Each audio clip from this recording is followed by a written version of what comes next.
अस्सलाम वालेकुम स्टूडेंट। आज से आई की प्लेलिस्ट स्टार्ट करें। उसमें से जो फर्स्ट टॉपिक है हमारा आईलिड। ठीक है, ये टॉपिक ऑप्थेल्मोलॉजी का बहुत इंपॉर्टेंट टॉपिक है बिकॉज आईलिड सिर्फ आँख बंद करने वाली स्किन नहीं होती बल्कि आई की प्रोटेक्शन, लुब्रिकेशन और ट्योर फिल्म मेंटेनेंस में मेजर रोल प्ले करती है। सो मैं बुक फॉलो कर रही हूँ शफ़ी जतोई की। ठीक है, ज़्यादातर पाकिस्तान में ये शफ़ी जतोई को ही फॉलो किया जाता है। अगर आप लोगों का दूसरा कोई बुक हो, मुझे तो लगता है कॉन्सेप्ट बंदा सही से समझे, वरना बुक तो कोई भी बंदा पढ़ सकता है। ठीक है ना, पहले कॉन्सेप्ट समझो, कॉन्सेप्ट है क्या। हर चीज़ रटे लगाने की नहीं होती है, तो रटा जल्दी भूल जाता है बंदा। ठीक है ना। सो आईलिड में अच्छा, अगर आईलिड प्रॉपर्ली फंक्शन ना करे तो क्या होगा, आपको क्या लगता है? जाहिर सी बात है, एक स्किन है जो हमारी कॉर्निया को सारे को कवर करके बैठ रही है। अगर कोई हमें ज़्यादा रोशनी आती है तो हम जल्दी से आँख बंद कर देते हैं। ठीक है, अगर कोई हम आई की जलन होती है तो हम ज़्यादातर फोर्सफुली आँख को बंद कर देते हैं। तो ये जो सारी चीज़ें हैं वो आईलिड का फंक्शन है, सारे जो है ना, ये काम है आईलिड का। अगर for example in case eyelid हमारा काम नहीं करता तो क्या होगा? कॉर्निया ड्राई हो जाएगी, जाहिर सी बात है, उसमें अंदर इन्फेक्शन आ जाएगा। ठीक है, अगर कोई हमारी हवा होती है, लाइक कोई भी ना तूफ़ान आ जाता है, तो हमारी आँख ज़्यादातर बंद ही होती है ना, ज़्यादातर हम अनकॉन्शियसली बंद कर देते हैं ना, ये जो है ना हमारी कॉन्शियस में नहीं होता। ठीक है, अल्सर डेवलप हो सकते हैं और विजन लॉस भी हो सकती है। ठीक है, सो आज हम applied anatomy and physiology of eyelid को line by line easy way में समझेंगे। आप लोग मेरे साथ रहो और मैं ये चीज़ बहुत ज़्यादा आसानी से समझाने वाली हूँ और इंशाल्लाह आपको समझ आ जाएगी। ठीक है, अच्छा, बुक के अकॉर्डिंग आईलिड मल्टीपल लेयर से मिलकर बनी होती है। लाइक प्रोफेसर एग्जाम में अक्सर ये पूछते हैं कि लेयर्स ऑफ आईलिड जो है ना, एंटीरियर टू पोस्टीरियर, आप लोग बताएं कि पहले कौन सी लेयर आती है, देन कौन सी लेयर आती है। तो फर्स्ट जो हमारी होती है वो स्किन होती है, देन सबक्यूटेनियस टिश्यू होती है, देन हमारी मसल्स होती हैं। ठीक है, ये चीज़ें याद कर लो क्योंकि ओएसपी तो मोस्टली ये होती है और ना वाइवा में ये क्वेश्चन आते हैं anterior posterior line by line हमें बताओ कौन सी क्या लेयर आती है। ठीक है ना, सब मस्क्यूलर सीक्वेंस में बताओ, सब मस्क्यूलर लेयर आती है, देन फाइब्रस लेयर आती है, then levator muscle levator palpebrae superioris muscle होती है वो आती है, देन मुलर मसल्स आते हैं। ठीक है, और देन कंजक्टिवा आता है। तो ये जो है ना सीक्वेंस आप लोग याद कर लो क्योंकि ये वाइवा में ओएसपी में ये पूछते हैं। ठीक है, अच्छा, सबसे पहली लेयर जो होती है ना वो स्किन होती है। सबसे पहली लेयर कौन सी होती है? स्किन होती है। लाइक अच्छा, बुक में लिखा है कि it is the thinnest and transparent skin of the body. पूरी बॉडी में से जो थिनेस्ट स्किन होती है ना वो आईलिड में मौजूद होती है। ठीक है, इसलिए आईलिड में इजीली स्वेलिंग हो जाती है, एडेमा क्विकली डेवलप होता है और एलर्जी या इन्फेक्शन में पफनेस जल्दी नज़र आती है। ठीक है ना, लाइक स्किन में और क्या क्या प्रेजेंट होती हैं? सिर्फ स्किन नहीं होती, फाइन हेयर्स होते हैं। ठीक है, फाइन हेयर्स होते हैं, सबीशियस ग्लैंड होते हैं। ठीक है, स्वेट ग्लैंड होते हैं। तो यानी यहाँ ऑयल ग्लैंड्स और स्वेट ग्लैंड दोनों प्रेजेंट हैं। ठीक है, like sebaceous gland and sweat gland दोनों, लाइक कौन से, oil gland and sweat gland दोनों ही प्रेजेंट हैं। अच्छा, ओके, नाउ अब नेक्स्ट लेयर ये है कि सबक्यूटेनियस कनेक्टिव टिश्यू। बुक कहता है कि it is a loose connective tissue which contain no fat. कोई फैट यहाँ पे नहीं है। ये वेरी इंपॉर्टेंट लाइन है। नॉर्मली बॉडी के सबक्यूटेनियस टिश्यू में फैट होता है लेकिन आईलिड में फैट एब्सेंट होता है। ये बात आप लोग याद कर लो। ठीक है, इस वजह से फ्लूइड इजीली कलेक्ट हो जाता है, स्वेलिंग रैपिडली होती है। क्लिनिकल कोरिलेशन में किडनी डिजीज़ या एलर्जी में आईलिड स्वेलिंग कॉमन होती है बिकॉज टिश्यू लूज होता है, फैट नहीं होता, इस वजह से ज़्यादा फ्लूइड वहाँ में कलेक्ट हो जाता है, इस वजह से स्वेलिंग हो जाती है। I hope you understand. Now number 3, next layer जो होती है हमारी स्ट्राइडेड मस्कुलर लेयर होता है। ये बेसिकली ऑर्बिक्यूलरिस ओक्यूलाई मसल्स का पल्पेब्रल पार्ट होता है। क्या पल्पेब्रल पार्ट जो होता है ना वो हमारे स्ट्राइडेड मसल्स होता है। इसका फंक्शन क्या होता है कि आई को क्लोज करने में मदद करना है। यानी जब हम आँख बंद करते हैं, ब्लिंक करते हैं या फोर्सफुली स्क्वीज़ करते हैं तो ऑर्बिक्यूलरिस मसल काम करती है। तो इसकी क्या होती है? Facial nerve. ठीक है, 7th क्रेनियल नर्व। इससे अगर फेशियल नर्व डैमेज हो जाए तो क्या हो सकता है? पेशेंट आँख नहीं बंद कर सकता। ठीक है, और एक्सपोजर केराटाइटिस हो सकता है। ये सारी चीज़ें मैं ना बाद में समझाऊँ जब कॉर्निया आ जाएगी। इस तरह से exposure keratitis cornea related topic है। ठीक है, तो हम अब पढ़ेंगे 4 लेयर, कौन सी? सब मस्क्यूलर कनेक्टिव टिश्यू।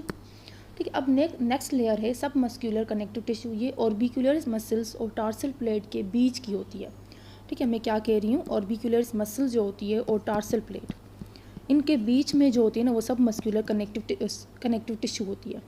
ये लेयर होती है। It contain blood vessels and nerves.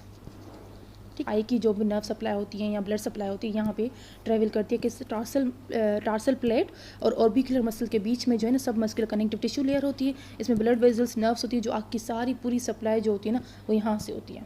Okay, fibrous layer. Next layer हमारी कौन सी है? Fibrous layer. अच्छा, इसमें दो चीज़ें होती हैं। Number 1 tarsal plate.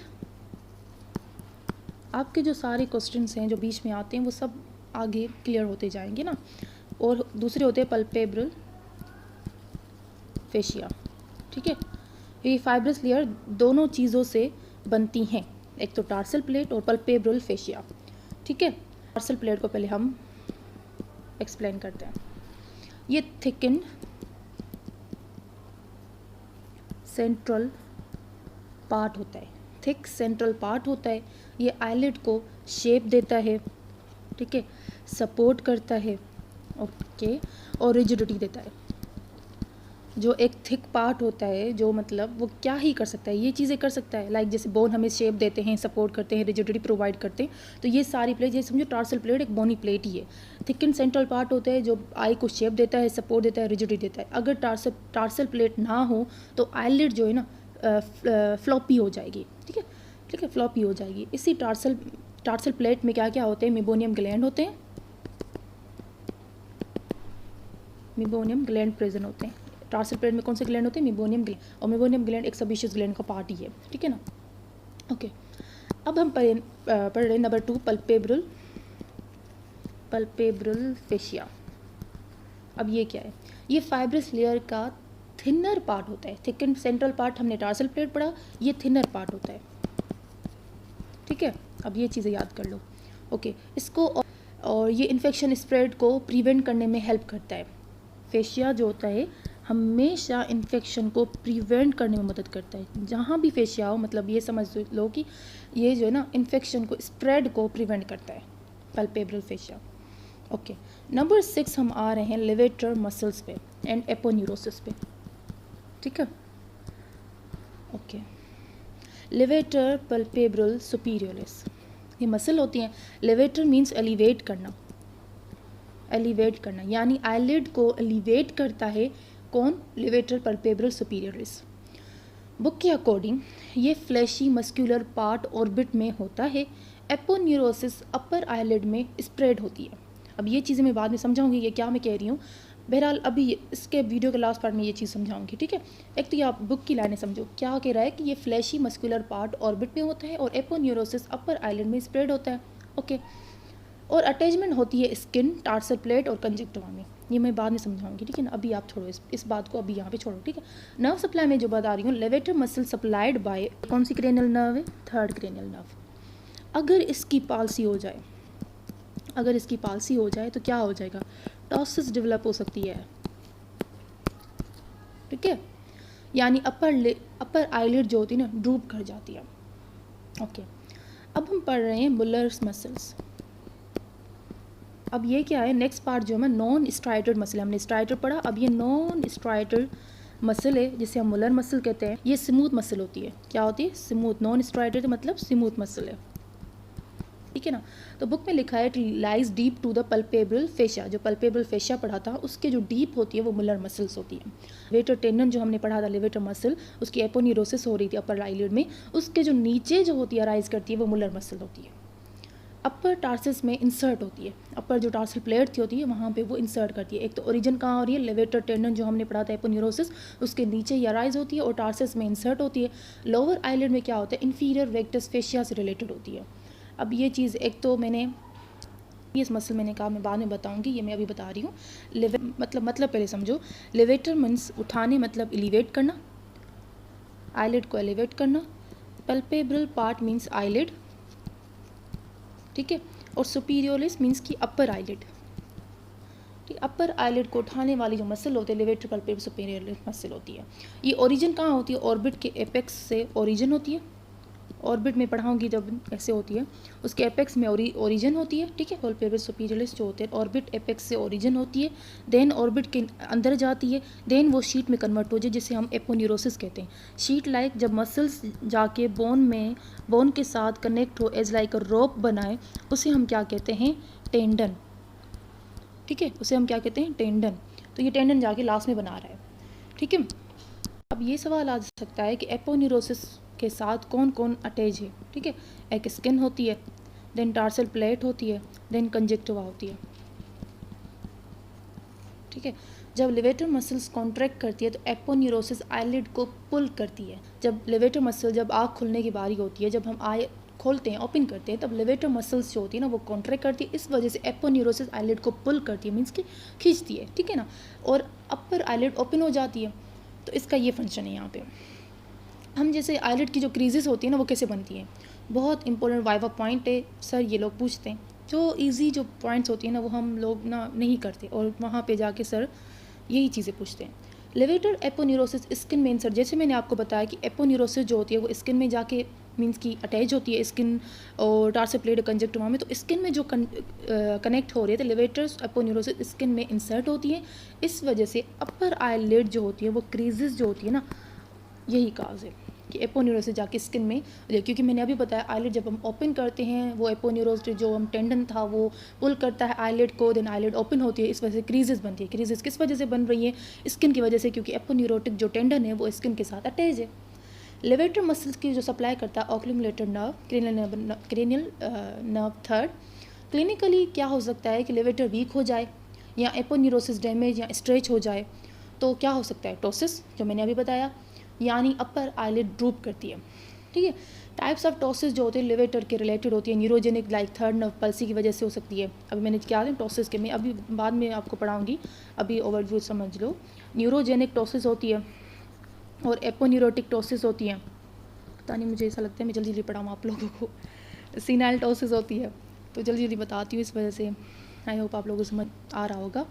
Neurogenic ptosis जो है थर्ड नर्व पाल्सी की वजह से होती है। एपोन्यूरोटिक टोसिस जो है ना ओल्ड एज में, लाइक हम देखते हैं ना कि सारे टेंडन बोन वगैरह जो है ना सारे मतलब इस तरह से हो जाते हैं, बहुत ज़्यादा सारी बॉडी हमारी एजिंग प्रोसेस में होती है, तो ऑस्टियोक्लास्ट वगैरह एक्टिविटी ज़्यादा हो जाती है, तो ओल्ड एज में एपोन्यूरोसिस जो होती है ना वो स्ट्रेच हो जाती है, इसको हम सीनाइल टोसिस कहते हैं। मसल, अब कन्फ्यूजन वाली मसल जो है ना ये है मुलर मसल, ये स्मूथ मसल होती हैं इसलिए इसको नॉन स्ट्राइटेड मसल कहते हैं। लोकेशन यहाँ ये जो है ना लेवेटरल एपोन्यूरोसिस के नीचे होती हैं, ठीक है। बुक लाइन है deep to the palpebral fascia, deep to palpebral fascia के डीप जो होती है ये मुलर मसल होती हैं। ओरिजिन यहाँ क्या होती है, अपर आईलिड में जो under side of levator tendon से अराइज करती है और अपर टार्सल प्लेट में जाके इंसर्ट करती है, समझ रहे हो क्या मैं कह रही कि अंडर साइड लेवेटर जो टेंडन होता है उसकी अंडर साइड में ये अराइज करती है और अपर टार्सल प्लेट में जाके ये इंसर्ट करती है। ये भी अपर आईलिड को एलिवेट करती है, बट सिर्फ स्लाइट एलिवेशन होती है, अप्रोक्सीमेटली 2 मिलीमीटर ऑफ एलिवेशन। ये क्वेश्चन आता है बेसिक यूज होते हैं कि अब देखो ना लेवेटर पल्पेब्रल सुपीरियरिस हमने पढ़ा था, वो भी एलिवेशन कर रहा था, ठीक है, और ये मुलर मसल ये भी एलिवेशन कर रहा है, तो वो डिफरेंस क्या है यार, ये ज़्यादा एलिवेशन कर रहा है, आई को जो ज़्यादा एलिवेट कर रहा है वो इसका काम है मोस्टली। अगर ये मसला हो जाएगा तो ये टॉसिस हो सकती है, ठीक है। मुलर मसल 2 मिलीमीटर जो है ना जस्ट एलिवेट करती है और ज़्यादा नहीं करती, और इस वजह से जो टॉसिस होती है वो माइल्ड टॉसिस होती है, इतना असिम्टमिक होती है समझो। तो मेन डिफरेंस जो होता है ना मेजर जो आईलिड की ओपनर होती है वो लेवेटर मसल होती है, जो असिस्टेंट जो होता है या हेल्पर ओपनर जो होता है वो मुलर मसल होती है। Nerve supply most important, supplied by sympathetic nerves. ये वेरी इंपॉर्टेंट एमसीक्यूज है कि मुलर मसल्स को कौन सप्लाई करता है, सिंपैथेटिक नर्व। मेरा यकीन करो इतने इजी बीसीक्यूज भी आते हैं पेपर में। अगर सिंपैथेटिक सप्लाई डैमेज हो जाए, अगर सिंपैथेटिक सप्लाई डैमेज हो जाए तो क्या होगा, क्या लग रहा है आप लोगों को, मुलर मसल वीक हो जाती है, माइल्ड टॉसिस होती है, और इससे हम जो कहते हैं ना वो हॉर्नर सिंड्रोम कहते हैं, ठीक है। जब ये सिंपैथेटिक नर्व डैमेज हो जाए, मुलर मसल वीक हो जाए, माइल्ड टॉसिस हो जाए, उसे हम क्या कहते हैं, हॉर्नर सिंड्रोम। हॉर्नर सिंड्रोम में क्या क्या होता है, सिंड्रोम में तो मतलब 2-3 चीज़ें तो साथ ही होंगी, ठीक है। एक तो माइल्ड टॉसिस होगा, सारी बातें, एक मियोसिस होगी, मियोसिस समझाऊंगी क्या होती है, एनहाइड्रोसिस होगी। एनहाइड्रोसिस मीन्स टियरिंग जो होती है, टियर फिल्म बिल्कुल ख़त्म हो जाती है। माइल्टोसिस क्यों हो रही है? लेवेटर मसल स्टिल वर्किंग होती है और सिर्फ मुलर मसल इफेक्टेड होती है, तो इस वजह से माइल्टोसिस होती है। अभी मैंने बताया कि मियोसिस में आपको बताऊंगी क्या होती है। मियोसिस, ये हमारी आँख है, ठीक है, और इसमें जो ब्लैक होता है ना, ये हमारा क्या होता है? प्यूपल होता है, ठीक है। तो किस वजह से होता है कि सिंपैथेटिक नर्व सप्लाई क्या करती है? प्यूपल को डायलेट करती है, ठीक है। पैरासिम्पैथेटिक जो होती है वो हमारी प्यूपल को कॉन्स्ट्रिक्ट करती है। ये बात समझ लो।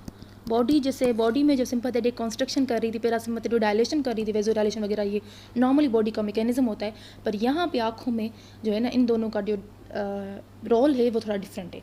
ये सिंपैथेटिक जो है प्यूपल को डायलेट करती है, पैरासिम्पैथेटिक जो है कॉन्स्ट्रिक्ट करती है। अगर आप अपना दिमाग यूज़ करो अभी, तो मियोसिस मैंने अभी आपको बताया कि हॉर्नर सिंड्रोम में क्या होता है, सिंपैथेटिक नर्व सप्लाई डैमेज हो जाती है। तो उसमें क्या होगा? जाहिर सी बात है, एक डायलेटर जो है प्यूपल का डैमेज हो गया है, तो प्यूपल क्या हो जाएगा? कॉन्स्ट्रिक्ट हो जाएगा, ठीक है। तो इसे हम क्या कहते हैं? मियोसिस। ओके। अपोजिट जो मियोसिस होती है उसे हम क्या कहते हैं? माइड्राइसिस, जो पैरासिम्पैथेटिक की डैमेज की वजह से माइड्राइसिस हो जाती है, ठीक है। मेम्ब्रेनस लेयर ऑफ कंजक्टिवा पढ़ेंगे। मेम्ब्रेनस लेयर ऑफ कंजक्टिवा, सबसे जो इनर लेयर होती है पल्पेब्रल कंजक्टिवा की, ये मेम्ब्रेनस लेयर ऑफ कंजक्टिवा होती है। पल्पेब्रल कंजक्टिवा भी कहते हैं।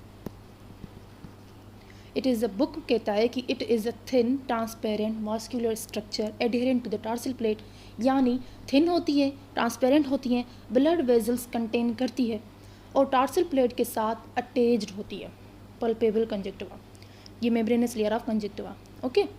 लिड मार्जिन्स में जो होती हैं वो क्या क्या होती है? लिड मार्जिन्स जो हमारी होती है, ये आँखें ना, ये लिड मार्जिन्स जो होती है, इसमें क्या क्या होते हैं? आई लैशेज़ होती हैं,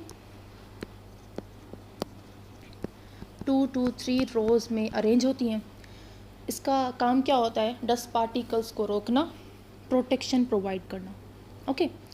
अच्छा, इसमें नंबर 1 आईलैश होती हैं, नंबर 2 ग्लैंड्स होते हैं, ग्लैंड्स ऑफ ज़ीज़, मोल्स, ठीक है। ग्लैंड ऑफ ज़ीज़ क्या होती हैं? पहले मैं ये बताऊँ ग्लैंड ऑफ ज़ीज़ क्या होती हैं। ये मॉडिफाइड सबिशियस ग्लैंड है, मॉडिफाइड सबिशियस ग्लैंड है। ये आईलैशेस फॉलिकल्स के साथ अटैच होती है, ठीक है। और जो ग्लैंड ऑफ मोल्स होते हैं वो क्या होती हैं? कि सोएड ग्लैंड होती हैं। ये sebaceous gland means oil gland होती है, सोएड gland like opening of meibomian gland. अच्छा, इसमें जो आईलिड में होती है मेबोनियम ग्लैंड की ओपनिंग होती है। मैंने बताया था मेबोनियम ग्लैंड कहाँ होती है? टार्सल प्लेट में, मैंने बताया था। तो ये ऑयली सीक्रेशन रिलीज़ करती हैं मेबोनियम ग्लैंड।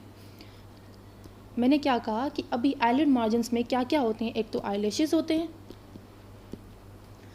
और ग्लैंड ऑफ ज़ीज़ होते हैं, मोल्स होते हैं, एंड मेबोनियम ग्लैंड की ओपनिंग होती है। यहाँ पे ग्लैंड नहीं होता, ओपनिंग होती है, ठीक है। अब मेबोनियम ग्लैंड जो है ना, अपर लिड में जो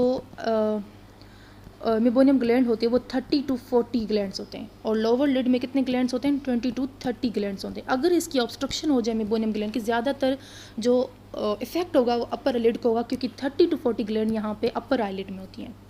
ये ऑयली सिक्रेशन प्रोड्यूस करता है, टियर फिल्म को लिपिड लेयर बनाती हैं। अब एक चीज़ होती है ना, एक पानी आ रहा है, उस पानी को ओवरफ्लो को भी तो रोकना है ना। उस ओवरफ्लो को रोकने के लिए हमारी लिपिड लेयर होती है, जो हमारी कौन बनाता है? मेबोनियम ग्लैंड बनाता है। ये ओवरफ्लो को क्या करता है? रोकता है ऑयली सिक्रेशन करके, ठीक है। क्या काम है मेबोनियम ग्लैंड का? एवापोरेशन को रोकता है और ड्राई आई को प्रिवेंट करता है, ठीक है। अगर इनकी ब्लॉकेज हो जाए, मेबोनियम ग्लैंड की ब्लॉकेज हो जाए, तो क्या होगा बेटा? कैलेजियन। अब कैलेजियन जो है ना, अपर लिड में मोस्ट कॉमनली होता है, क्योंकि 30 to 40 ग्लैंड अपर लिड में होते हैं, लोअर में तो कम होते हैं, ठीक है। आगे मैं बताऊंगी सही से डिटेल में, अभी हमारी जस्ट एनाटमी एंड फिजियोलॉजी चल रही है। अच्छा, ग्लैंड ऑफ ज़ीज़ हम देखेंगे वो क्या होती हैं। अब ये क्या है? मॉडिफाइड सबिशियस ग्लैंड होते हैं। इन्फेक्शन जो इनका होता है, मैंने अभी बताया आपको, ये कौन से ग्लैंड होते हैं? मॉडिफाइड सबिशियस ग्लैंड होते हैं, ऑयली सिक्रेशन। अगर इनका इन्फेक्शन होता है वो क्या हो सकता है? अगर इनका इन्फेक्शन हो जाए, उसे हम आई के बुक शफी जतोई के अकॉर्डिंग हम उसे कहेंगे एक्सटर्नल हॉडिलियम, जिसे हम स्टाई भी कहते हैं। ये बात थोड़ा सही से याद कर लो, ठीक है। अब हम ब्लड सप्लाई की बात करें, लाइक बुक लिखता है कि lid is supplied by medial and lateral palpebral branch of ophthalmic and lacrimal artery. Means कि सिंपल याद करो कि ऑप्थेलमिक आर्टरी की ब्रांचेस एंड लैक्रिमल आर्टरी की ब्रांचेस ब्लड को सप्लाई करती है। ब्लड सप्लाई बहुत रिच होती है, इस वजह से हीलिंग फास्ट होती है यहाँ पे और ब्लीडिंग भी ज़्यादा होती है।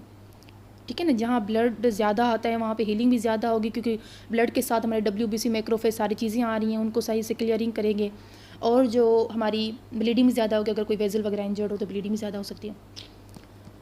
अगर एक चीज़ के फ़ायदे होते हैं दूसरे के नुकसान भी होते हैं, फ़ायदा नुकसान साथ होता है। ठीक है, lymphatic drain into periauricular lymph node and submandibular lymph node. ये बात याद कर लो यार, BC क्यूज़ में यही चीज़ें आती बता रही हूँ।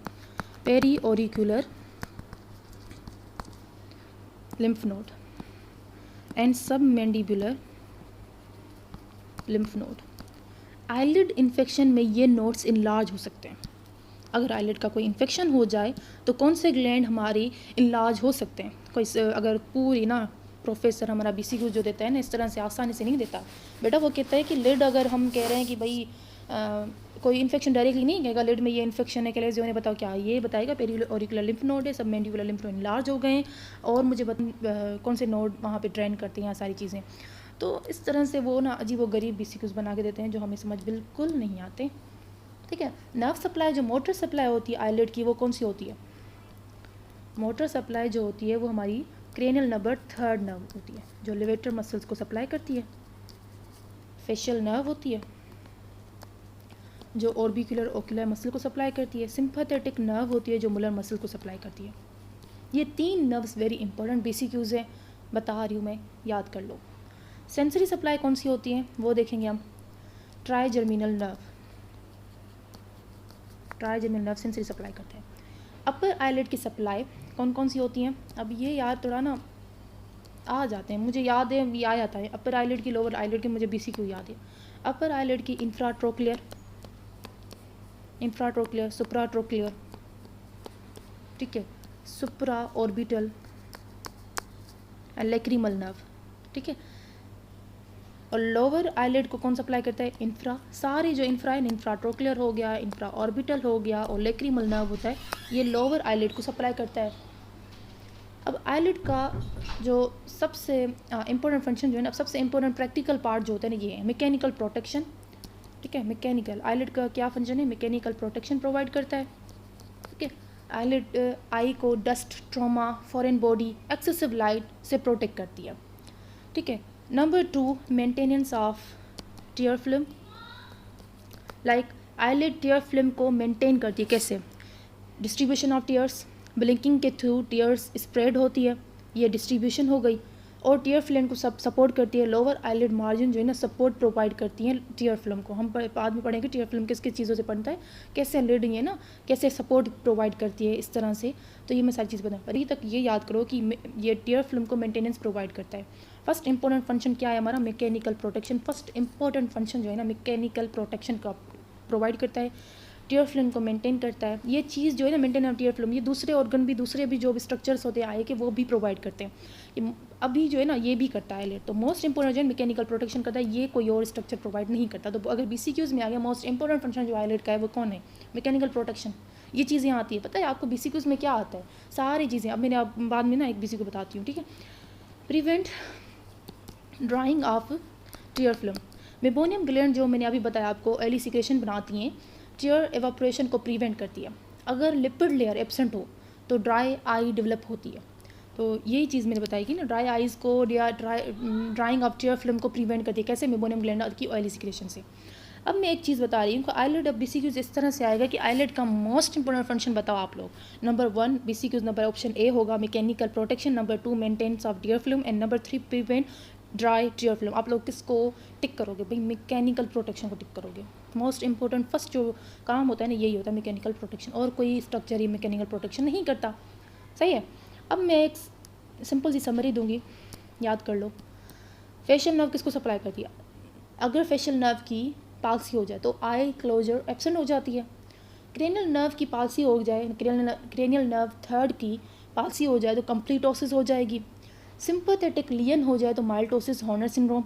मिबोनियम ग्लैंड ब्लॉकेज होता है कैलेजियन, और जीज ग्लैंड अगर इन्फेक्शन हो जाए तो स्टाया। सो स्टूडेंट, आज हम कंप्लीट अप्लाइड एनाटमी फिजियोलॉजी व आइलैंड की कवर किए, like layers, muscle, gland, blood supply, nerve supply, function, clinical correlation.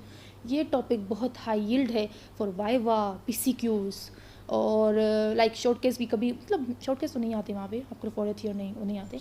Clinical ophthalmology में भी बहुत ज़्यादा इंपॉर्टेंट है। नेक्स्ट लेक्चर हम आइलेट की डिजीज़ स्टार्ट करेंगे। मुझे लगता है ये लेक्चर बहुत ज़्यादा बड़ा हो गया। बहरहाल ओके, आप लोगों को बस समझ आया हो, आई होप सो। अल्लाह हाफिज़।